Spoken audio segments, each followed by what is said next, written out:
अंधेरी रात थी और गांव में सब कुछ बिल्कुल शांत था। गांव के आखिरी छोर पर एक पुराना और खंडहर नुमा घर था, जिसे लेकर लोगों में अजीब अजीब कहानियां प्रचलित थीं। कहा जाता था कि रात में अगर कोई उस घर में गया तो वह वापस नहीं लौटता। एक दिन गांव का बहादुर युवक राजू इस रहस्य को सुलझाने का फैसला किया। उसने सोचा कि यह सब अंधविश्वास है और वह इस घर में जाकर सच का पता लगाएगा। आधी रात को जब पूरा गांव नींद में था, राजू एक लालटेन लेकर उस घर की ओर चल पड़ा।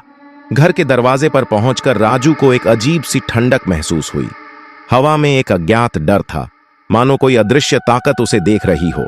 लेकिन राजू ने अपने डर को काबू में रखते हुए दरवाजा खोला और अंदर दाखिल हो गया। जैसे ही वह अंदर गया, दरवाजा खुद ब खुद बंद हो गया। उसने पीछे मुड़कर देखा, लेकिन वहां कोई नहीं था। अचानक उसे हवा में एक सर्द स्पर्श महसूस हुआ। उसकी लालटेन की रोशनी अचानक बुझ गई और चारों ओर घना अंधेरा छा गया। तभी एक दर्दनाक चीख सुनाई दी।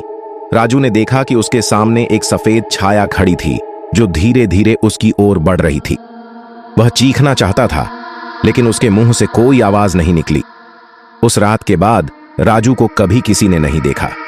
गांव के लोग अब उस घर से एक अजीब और भयानक चीख की आवाज सुनते हैं, जो उनकी रीढ़ की हड्डी तक को जमा देती है।